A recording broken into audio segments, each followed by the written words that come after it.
Good morning, everybody. This is the Mack Road Church of Christ, and this is our Sunday Samuel the Chronicle study. We're in 1 Samuel 18, and we're looking at the life of David. And as we have done that, or the life of Saul and David, we just finished covering in chapter 17 that David defeated Goliath.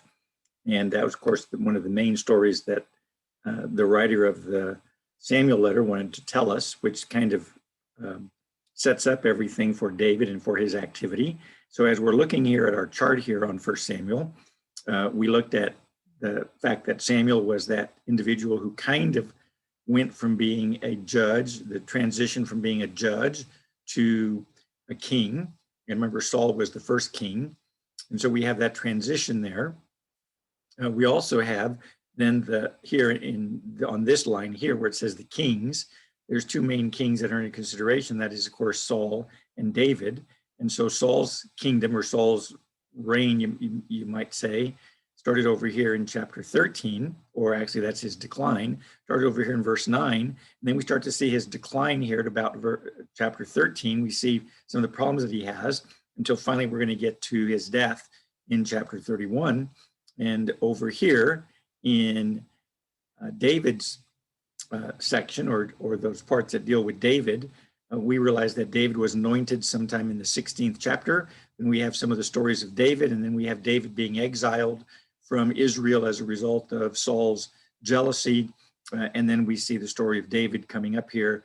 And when we have the death of Saul and Jonathan is when we will start picking up the Chronicle letter. In the first 10 chapters of the book of Chronicles, it deals with genealogies that we're not going to deal with too much, or that we're not going to deal with probably at all. Maybe point out just a couple of things in those verses as we look at those. But that's where Chronicles will come in. And then after that point, then we will be looking at Chronicles and Samuel. And then we'll be looking at Kings as that goes on. But right now we're looking at David right here. He just defeated Goliath, and he becomes, you might say, Saul's warrior or soldier. And that's where we're picking him up here in verse 18, in chapter 18 and verse 1. And here again, you're looking at the e-sword. And as you look at it in 1 Samuel 18:1, it says, "Now it came about when he had finished speaking to Saul that the soul of Jonathan was knit to the soul of David, and Jonathan loved him as himself. Saul took him that day and did not let him return to his father's house. Then Jonathan made a covenant with David because he loved him as himself. Jonathan stripped himself of the robe that was on him and gave it to David with his armor, including his sword and his bow and his belt. So David went out wherever Saul sent him and prospered. And Saul set him over the men of war. And it was pleasing in the sight of all the people and also in the sight of Saul's servants." And so here what you notice is that you have, as a result of what happens here, and as a result of what happens with Goliath, it says, "Now it came about when he had finished speaking with Saul." That's when David finished speaking with Saul about the activity that went over here in chapter 17 about the killing of the Philistine. And you remember David had talked with Saul. Matter of fact, down here towards the end, it says, "And Saul said to him," in this 1 Samuel 17:58, Saul said to him, "Whose son are you, young man?" And David answered, "I am the son of your servant Jesse the Bethlehemite." And then you have chapter 18. Now it came about when he had finished speaking to Saul that the soul of Jonathan was knit to the soul of David. Now, Jonathan was Saul's son, was one of Saul's sons, and he was the commander pretty much of Saul's army. Remember that Saul had 2,000 men with him, and Jonathan had 100 men under him. And so Jonathan was probably a few years older than David. It might be that even Jonathan was maybe 10 years older than David. So when you think about Jonathan and David, don't think of two high school buddies that are, have known each other from high school. Jonathan was already leading an army and battling the Philistines when David first showed up. Remember, David showed up as a lad, and he had been taking care of his father's sheep And so remember that as you think about the relationship between Jonathan and David, it's not two individuals that are of equal age, but Jonathan is David's senior, no doubt. And it says, and Jonathan loved him as himself. And so you have the fact that Jonathan, who was a soldier, and when he saw David, he was certainly attracted to his skill and everything. And let me just point out real quick that it says, and Jonathan loved him as himself. Now, in our day and culture today, people try to take this and make this into a sinful relationship or a homosexual relationship where Jonathan loved David like he does a woman. But that's not what it says. Jonathan loved David as men love each other. And that doesn't imply that they are in any way homosexual or attracted to each other in a sexual way, because these individuals were individuals who are doing what God says, and God had forbid that and still forbids that. And so David loved Jonathan, and Jonathan loved David as himself. And no doubt we can understand why. Jonathan being a warrior and David having just defeated the Goliath, and Jonathan seemed to be an individual like David, because if you remember when Jonathan fought with the garrison of the Philistines, that he made that agreement with God that if they responded in one way, then Jonathan would know that God was on their side. And so Jonathan was a spiritual-minded man, and so he found David a spiritual-minded man and a warrior. And so no doubt David was fond of him as far as loving him as a friend or loving him as a fellow patriot, and recognizing his skill and his ability. And so it says, and Saul, oh, by the way, and Jonathan would have been the next person in line if Saul's kingdom was supposed to continue. Because you remember that as kings, you inherit your position. That's generally how kings came into power. Your dad was king, and you get to be the king after him, and then your son gets to be the king after you, and so on and so on. And so Jonathan would be the individual who would be, you might say, bothered that David was going to be king, because Jonathan would have been the next one to be in line for king. But that's not the attitude of Jonathan. Jonathan was concerned about what God wanted, just like David was, which of course is the reason why they were such good friends. Now verse 2 says, and Saul took him that day and did not let him return to his father's house. So notice that Jonathan took Saul, and this is Jonathan took David, and this is when David became inscripted into the army full time. And so we notice that this is now what's under consideration, that David is part of this army, and Jonathan did not allow him to return back to his father's house. He was going to be part of the regular army that they had. Now it says, then Jonathan made a covenant with David because he loved him as himself. And so they're going to make this covenant, this agreement with them. And it's important that we see this agreement, because what it shows us the attitude of Jonathan, and shows us that Jonathan wasn't like his father. Jonathan was different than Saul. Jonathan was on David's side, and Jonathan understood, and later on we'll notice this, that Jonathan knew that David was going to be king. And even though Jonathan knew David was going to be king, he wasn't jealous, he wasn't upset, he wasn't angry. Matter of fact, he told David that David's going to be king, and Jonathan would be at his side. In other words, Jonathan would be the individual who would probably lead his army, you might say. And so Jonathan made this covenant with David because he loved him as himself. And so because of this friendship that they had with each other, and this care and concern for each other, which is what love is. Love is doing what's right and caring and being concerned about another person because of your feelings towards them. And so therefore, Jonathan stripped himself of the robe that was on him and gave it to David with his armor, including his sword and his bow and his belt. And so as they're making this covenant, Jonathan took off his royal robe, that robe that would indicate that he was going to be, that he was the prince, or that he was the one who was next in line. And he gave the robe to David, indicating that he understood that David was going to be the next king. And so Jonathan is doing this. And so it seems to imply, and it seems to indicate that by this time that the rumor or the idea of David being king was something that was common or was being gossiped about, or people were talking about that David might be the king. And maybe since Jonathan and David were such good friends, maybe David told Jonathan that God had anointed him, and then Jonathan would understand that he was going to be the next king. But however he knew, Jonathan stripped himself of his robe that was on him and gave it to David.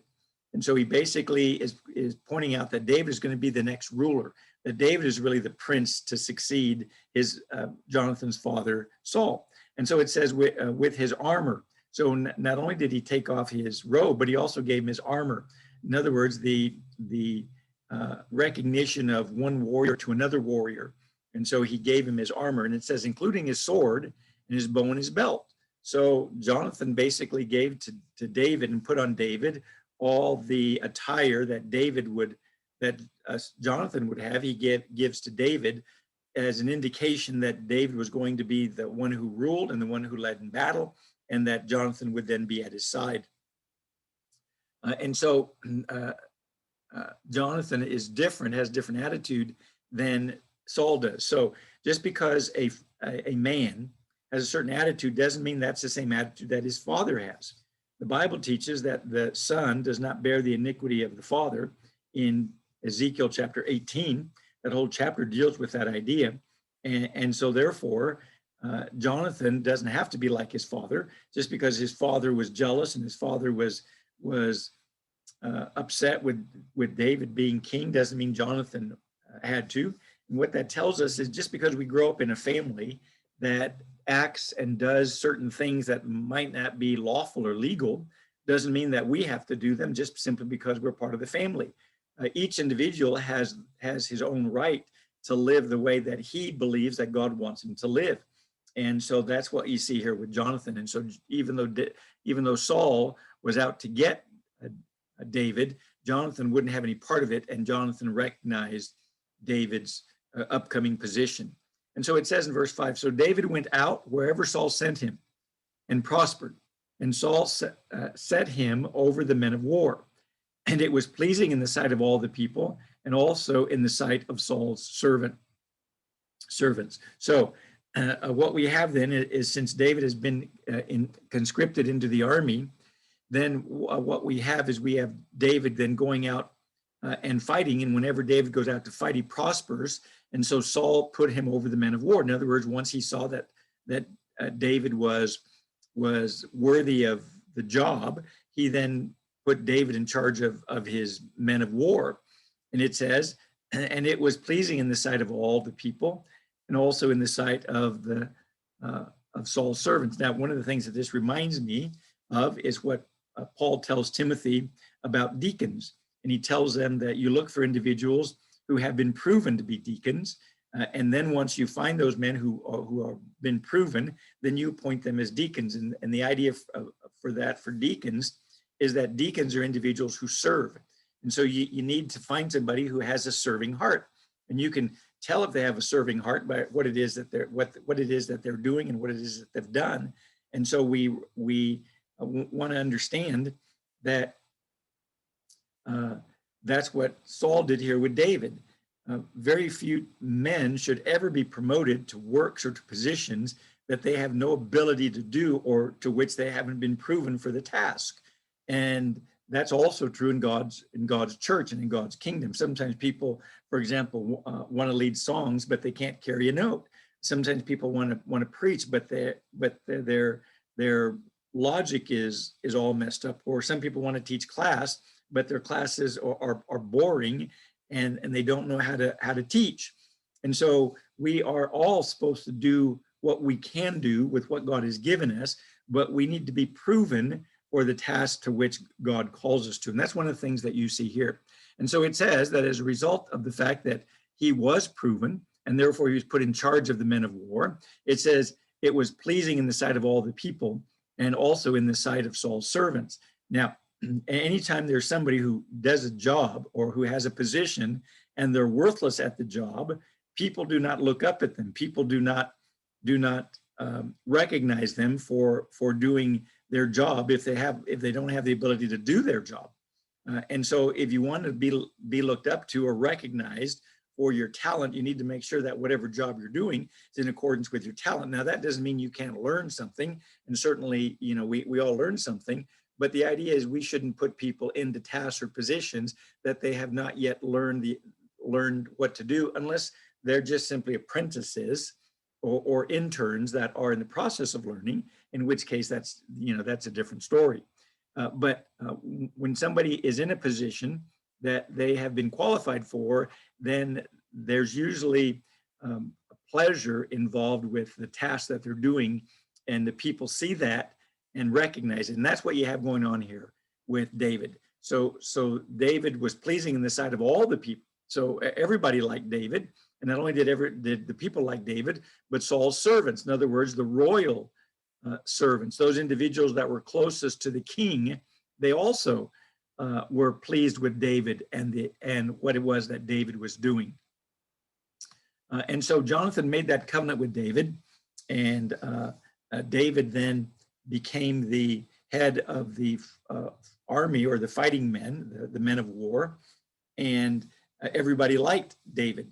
Now, 1 Samuel 18:6, and it happened as they were coming, when David returned from killing the Philistine, that the women came out of all the cities of Israel, singing and dancing to meet King Saul, with tambourines, with joy, and with musical instruments. And the women sang as they played and said, Saul has slain his 1,000, and David his 10,000. And then Saul became very angry, for this saying displeased him. And he said, they have ascribed to David 10,000, but to me they have ascribed thousands. Now, what more can he have but the kingdom? And Saul looked at David with suspicion from that day on. Now it came about on the next day that an evil spirit from God came mightily upon Saul, and he raved in the midst of the house whilst David was playing the harp with his hand, as usual, and a spear was in Saul's hand. And Saul hurled the spear, for he thought, I will pin David to the wall. But David escaped from his presence twice. Now, Saul was afraid of David, for the Lord was with him, but had departed from Saul. Therefore, Saul removed him from his presence and appointed him as the commander of 1,000, and he went out and came in before the people. And David was prospering in all his ways, for the Lord was with him. And when Saul saw that he was prospering greatly, he dreaded him. But all Israel and Judah loved David, and he went out and came in before them. And so what you have here is you have the beginning of Saul's jealousy, and that which starts to drive Saul mad, you might say, or at least drive him to do things that he otherwise wouldn't have done, because that's what jealousy does. Jealousy does that to us. Now, verse 6 says, it happened as they were coming when David returned from killing the Philistine, that the women came out of all the cities of Israel, singing and dancing to meet King Saul, with tambourines, with joy, with musical instruments. Now, it says it happened as they were coming when David returned from killing the Philistine. Now, was this the actual battle when David fought Goliath? Is that what's under consideration here? Well, it kind of seems that way, and it certainly might be, because it kind of sounds like that. It happened as they were coming when David returned from killing the Philistine. And so it seems that there was this battle going on, and certainly David would be involved in it now, and maybe it took a while for them to defeat the Philistines, and so when David showed up, they would consider him more of a warrior. Or it's possible that this is one of those statements that again is taken out of chronology, just simply to indicate for us how it was that this relationship with Saul and David started. And that was that it started because as David would go in and out, which we saw in the previous verses, as David would go in and out and fight, that he was more successful in his victories than Saul had been. And so therefore, they came up with this saying. Either way, again, we shouldn't lose any sleep over it. But if you think that it kind of doesn't fit in here, you possibly might be right. because again, like I told you, the Hebrew writers often like to take the most important events and put those first, or kind of give us a summary and then go on and tell us how it was that those things happened. So whether you think this was immediately after the battle with Goliath, which I don't necessarily think it was, or whether it was a battle that happened later, and so he's just looked at as the individual who kills the Philistine. That's who he's looked at. And so it says that the women came out of all the cities of Israel, singing and dancing to meet King Saul, with tambourines, with joy, with musical instruments. So here you have the ladies of Israel who are coming out. And so, the reason you have these ladies is because they're not the ones who went to war. The ladies stayed home. So as the men are returning from war, from battle, then all their wives would be coming out and their mothers would be coming out to greet them. And as they're coming out, there's a group that's singing and they're dancing. In other words, they're happy. Their men are coming home. Their sons and their daughters and their husbands and their uncles and their nephews. They're all coming home, and they're coming out to meet Saul.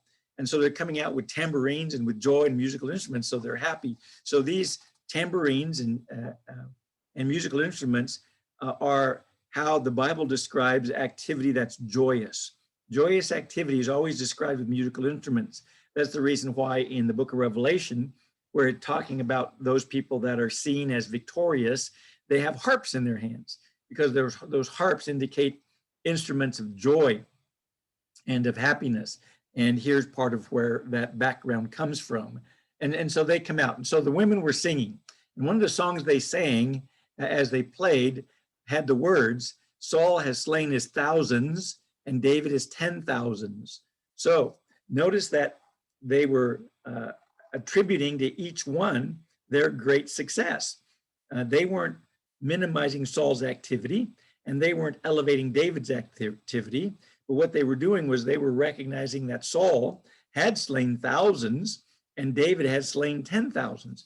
And one of the reasons for that certainly might be because David was the man of war, or was the commander.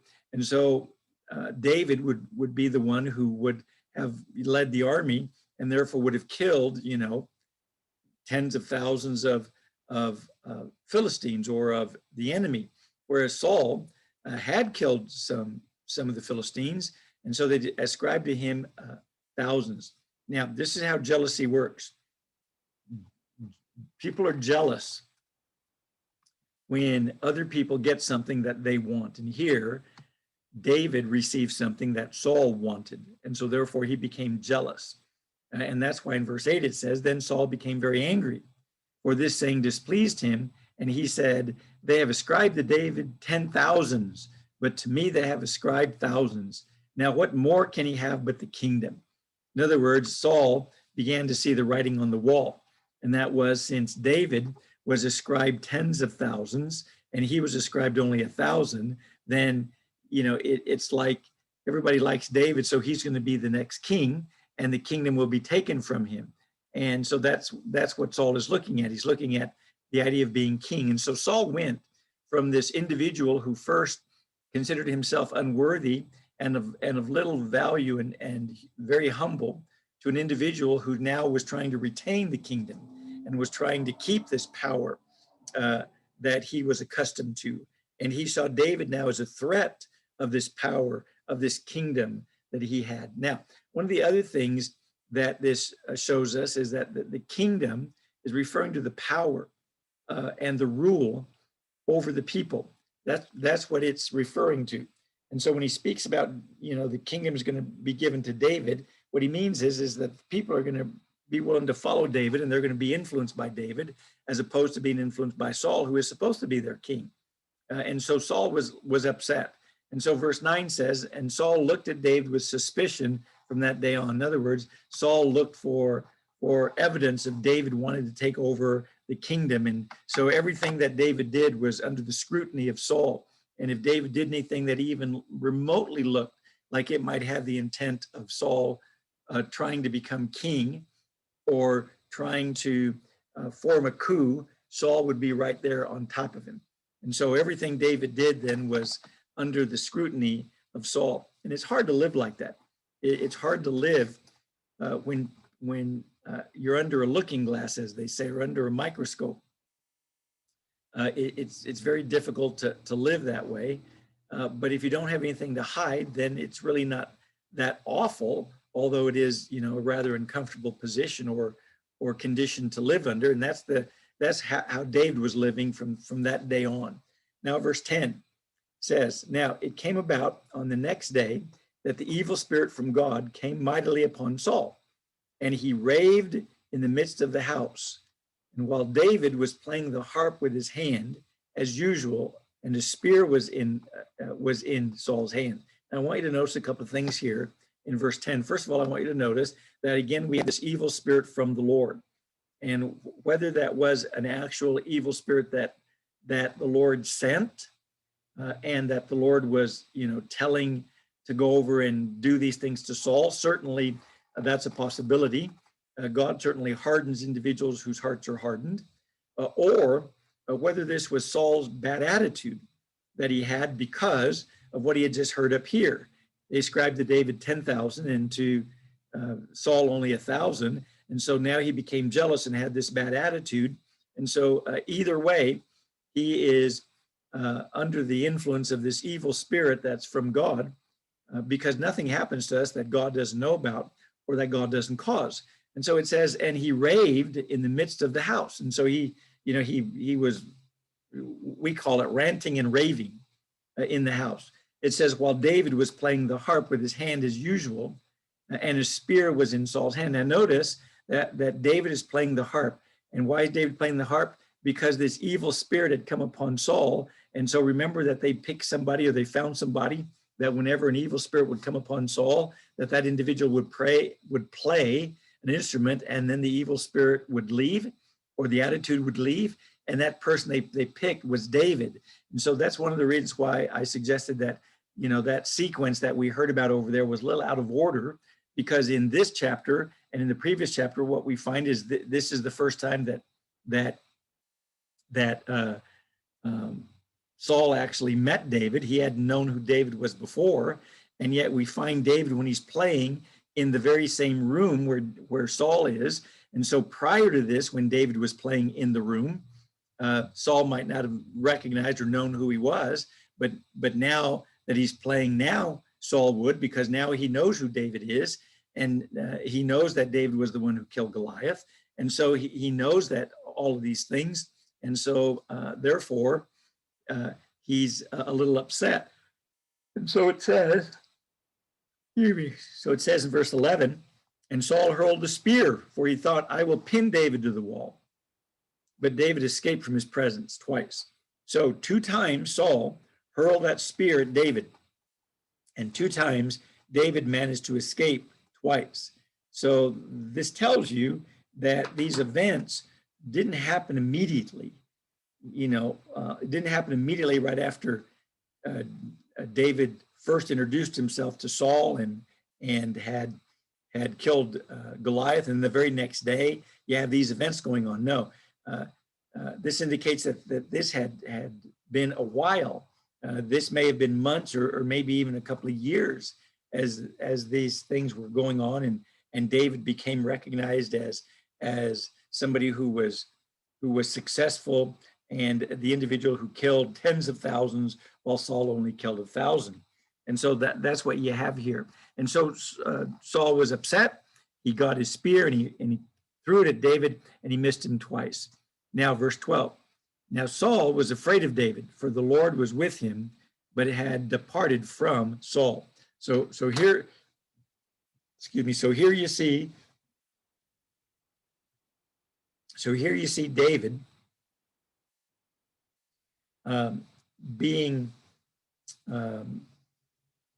shot at by Saul with the spear, or at least he threw the spear at him twice. And the reason for that was because Saul was afraid of David. And the reason he was afraid of David is because the Lord was with him. In other words, the Lord was with David, and he had departed from Saul. So Saul knew that David had the Lord's acceptance, and he didn't have God's acceptance anymore. And so therefore, So therefore he was afraid of him. And that's one thing that we need to remember, is that sometimes people are afraid of us because of our relationship with God. They're afraid of us. And that's what you have indicated here with David and Saul. And so he's afraid of him now. Verse 13, therefore Saul removed him from his presence and appointed him as his commander of 1,000. And he went out and came in before the people. And so here notice that it says, therefore Saul removed him from his presence and appointed him as a commander. Now the reason I point that out is because up here we already noticed that it had said up here in verse 2, so Saul took him that day and did not let him return to his father's house. And then in verse 5 it says, so David went out wherever Saul sent him and prospered, and Saul sent him over the men of war. Well, see, here you have one of those statements. It says that he was set over the men of war, but then over here it says he was set over the 1,000. And so you notice that there might be a little problem with chronology, but not really when you understand that the Hebrew writers would often write the first major events of whatever it was they were going to discuss to get us to see how it's going to relate to the story that's being told. And so that's what you have here. Now, verse 14, and David was prospering in all his ways, for the Lord was with him. And certainly that's a true statement. Not that the rest weren't, but I mean, this is a true proverb that if the Lord is with you, then you will prosper. God will prosper you in the way. That's what he says in Proverbs chapter 3 and verse 5. Trust in the Lord with all your heart and do not lean on your own understanding, and he will prosper. He will prosper you. And so that's what we have being seen here. So even though the physical circumstances were that David was trying to be killed by Saul and would eventually become a fugitive from Saul, God, who was with him, was prospering him. You see, if God's on your side, and if you're on God's side, then you can do whatever it is that you need to do in order to please him. Now, verse 15. And when Saul saw that he was prospering greatly, he dreaded him. So he first feared him, and then when he noticed how successful he was from the Lord, then he had dread of him. And the difference between fear and dread is more like a condition of certainty that you know something is going to happen that's bad. And so that's the idea of dread. Dread is you know something bad is going to happen. Fear is just you're afraid that something might happen. Dread is when you're more inclined to believe that it will happen, that it's inevitable to happen. And so that's why it says he dreaded him. Saul was certain that David would do something to remove him from being king and would put himself in power again.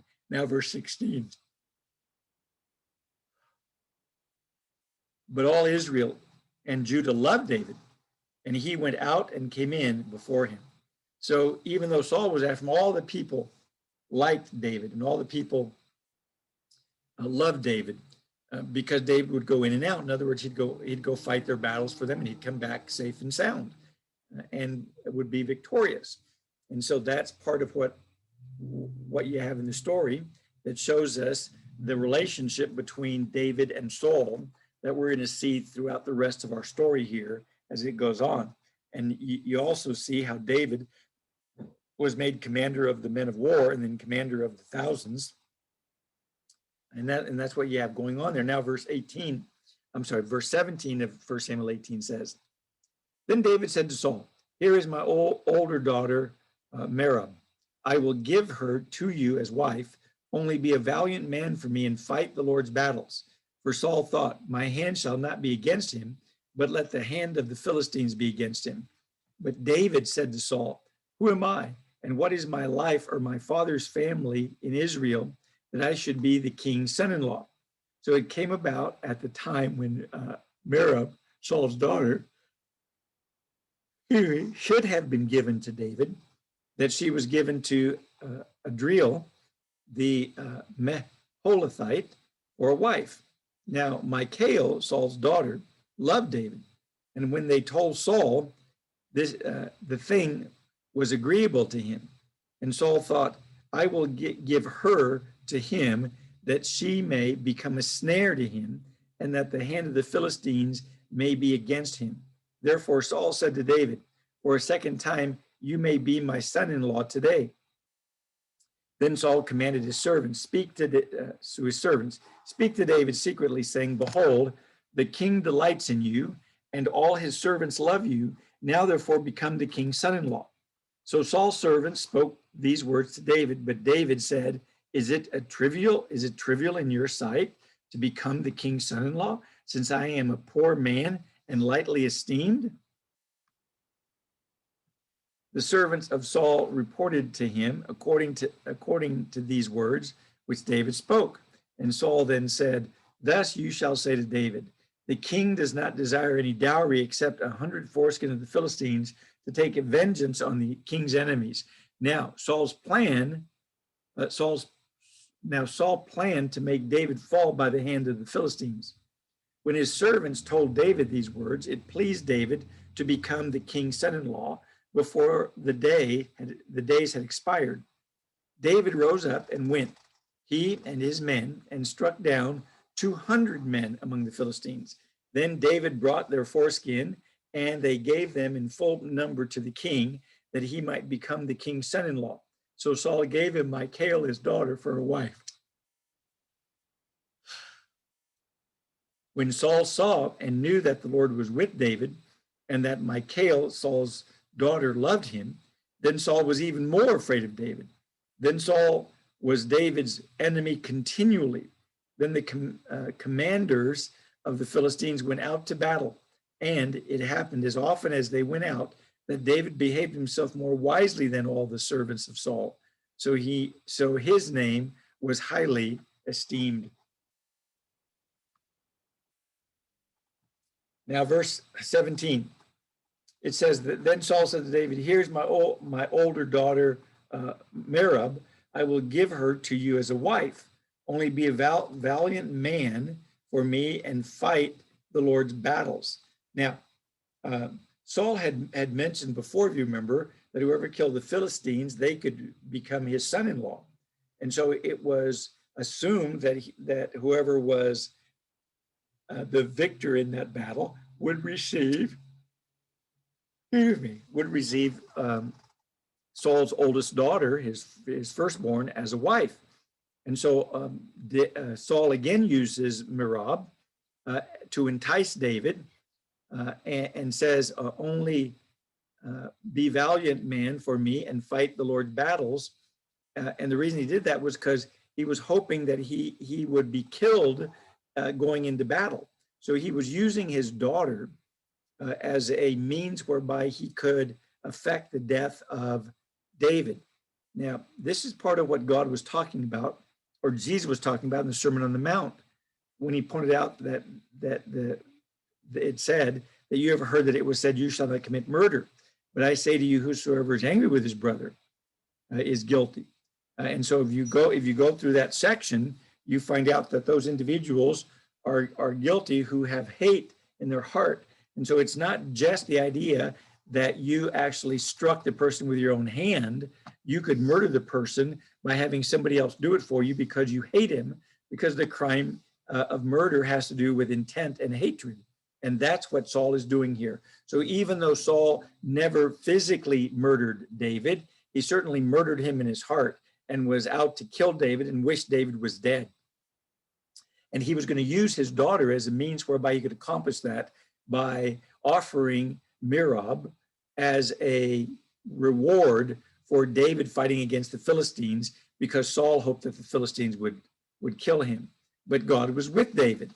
Verse 18 says, but David said to Saul, who am I, and what is my life or my father's family in Israel, that I should be the king's son-in-law?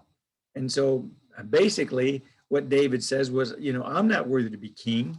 I'm not worthy to be somebody in royal family. And so basically David wasn't necessarily, notice it's a question, David wasn't necessarily denying the offer. What David was saying was, wow, who am I that he makes me this offer, that I get to be part of the king's family? That's what he's saying. Because it says in verse 19, so it came about at the time when Merab Saul's daughter, should have been given to David, that she was given to Adriel, the Meholathite, for a wife. So when David had accomplished the mission in order to receive Merab, which was fighting against Saul's enemies, so basically fighting against the Philistines, and when David had done that, and it was time for David to get his prize, to get Merab, she was given to somebody else. And so you notice that Saul, among his other sins, doesn't keep his word. He says one thing, but then he does another thing. And really the only reason that he made that offer was he was hoping that the Philistines would kill David. Now, verse 18 says, or verse 20 says, now Michal, Saul's daughter, loved David. When they told Saul, the thing was pleasing to him.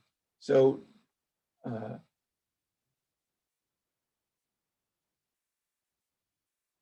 Saul's daughter, next daughter, was Michal. And Michal happened to be in love with David. And so Saul found out, and he liked it. Now, why did he like it? Not because he wanted a good mate for his daughter or somebody to take care of her once he died, but the reason that he liked it was because it's going to give him another opportunity to try to get David killed. And so in verse 21, it says, and Saul thought, I will give her to him that she may become a snare to David. For a second time, you may be my son-in-law today. So Saul was happy that Michal loved David because now he could offer Michal to David. And again,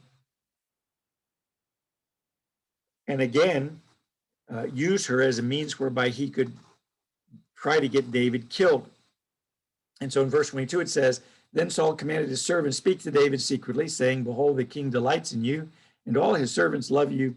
Now, therefore, become the king's son-in-law. So all of the servants came and says, come on, Saul wants you to be king. He's changed his mind towards you. He likes you now. He wants you to be part of his family.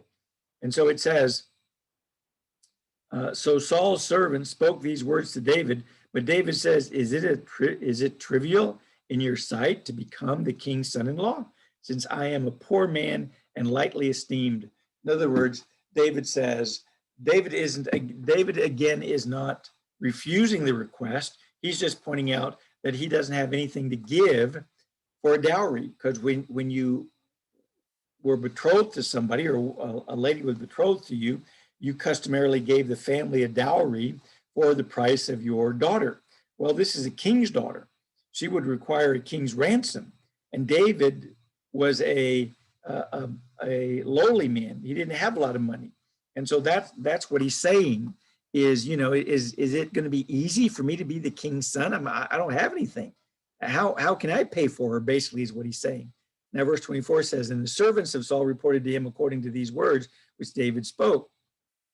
And Saul said, thus you shall say to David, the king does not desire any dowry except 100 foreskins of the Philistines. So basically, Saul says, no, David misunderstands. I don't want money for my wife. I want him to go out and fight some more of my enemies. So if he can bring me 100 foreskins of Philistines, then that'll be payment. That'll be the dowry for my daughter.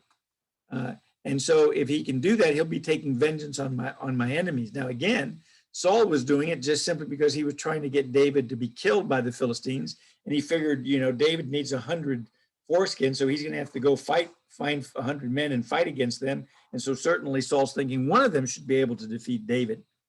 Now, verse 24. And the servants of Saul reported, and the servants of Saul reported to him according to these words which David spoke. And Saul said to him, thus you shall say to David, the king does not desire any dowry, except 100 foreskins of the Philistines to take advantage of his enemies. Now Saul planned to make David fall by the hand of the Philistines. Verse 26 says, when his servant told David these words, it pleased David to become the king's son-in-law before the days had expired. And so basically, as soon as David found out what it was that Saul was requesting, he was quite happy. because even though he was a poor man, didn't have a lot of money, he certainly had the ability to go out and fight and kill Philistines. And so going out and killing 100 Philistines to David thought like it would be a fairly easy task in relationship to the fact that he's getting the king's daughter as his wife. And so David was real pleased and went out in order to accomplish it before the time expired. Now, verse 27 says, and David rose up and went, he and his men, and struck down 200 men among the Philistines. Then David brought their foreskins, and they gave them in full number. He gave them in full number to the king, that he might become the king's son-in-law. So Saul gave him Michal, his daughter, for a wife. So David went out, and though they requested 100 foreskins, he and his men went out and defeated and killed 200 Philistines, and then brought the foreskins to Saul in order that Saul would give Michal to David. And so that's what it says that Saul had to do. And no doubt Saul did that with intrepidation, because Saul still was trying to kill David, but he knew that didn't work, so he needed some other means whereby he could accomplish his task. And then it says, when Saul saw and knew that the Lord was with David, and that Michal, Saul's daughter, loved him, then Saul was even more afraid of David. So Saul became more afraid of David because of what it was that David had done, and the fact that he was able not only to kill 100 Philistines, but 200 Philistines, and bring their foreskin to Saul as payment. So Saul had no choice but to give up his daughter. And then it says,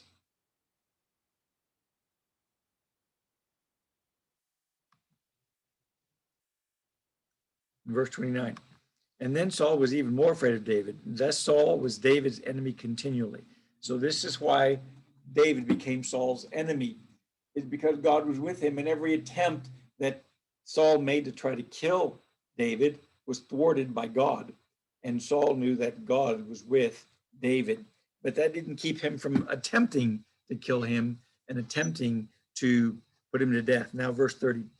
Then the commanders of the Philistines went out to battle, and it happened as often as they went out that David behaved himself more wisely than all the servants of Saul. So his name was highly esteemed.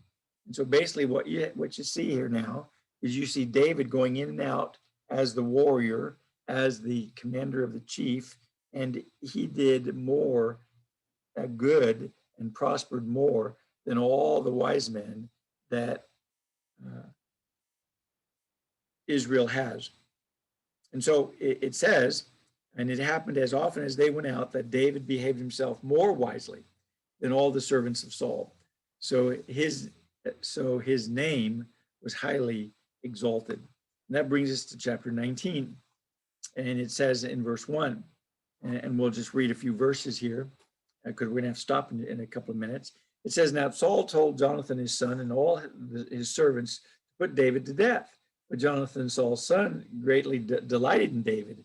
And so Jonathan told David, saying, Saul, my father is seeking to put you to death. Now, therefore, please be on guard in the morning and stay in a secret place and hide yourself. I will go out and stand beside my father in the field where you are, and I will speak with my father about you. If I find out anything, then I will tell you. Then Jonathan spoke well of David to Saul, his father, and said to him, do not let the king sin against his servant David, since he has not sinned against you, and since his deeds have been very beneficial to you. For he took his life in his hand and struck the Philistines, and the Lord brought about a great deliverance for all Israel. You saw it and rejoiced. Why then will you sin against innocent blood by putting David to death without a cause? And Saul listened to the voice of Jonathan And Saul vowed, as the Lord lives, he shall not be put to death. And so there you have the first 6 verses of chapter 18. And those 6 verses have to do with Saul trying to kill David and what it is that Jonathan does as a result of that.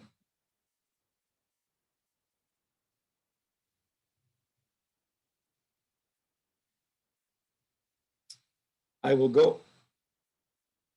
Then it says in verse 3, I will go out and stand beside my father in the field where you are, and I will speak with my father about you. If I find out anything, then I will let you know. So Jonathan wanted to find out what was going on, because Saul was out to kill David, and David had told Jonathan, and Jonathan kind of couldn't believe it. So Jonathan says, well, you hide yourself, and I'll go find out what's going on here.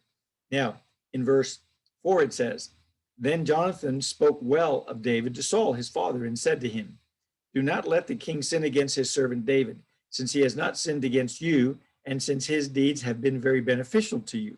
So basically, Jonathan says to Saul, why in the world do you want to try to kill David? He hasn't done anything to you. Matter of fact, he's helped you. He's gone out and fought against the Philistines for you, verse 5, for he took his life in his hand and struck the Philistines, and the Lord brought about a great deliverance for all Israel. You saw it and rejoiced. Why then will you sin against innocent blood by putting David to death without a cause? So he's asking him, why in the world do you want to kill David? He hasn't done anything for you. Matter of fact, he has benefited you by defeating the Philistines, and God is with him. And he says, for he took his life in his hands and struck the Philistines. And so David, was willing to fight on Saul's account and for Saul, even though it might cost David his life.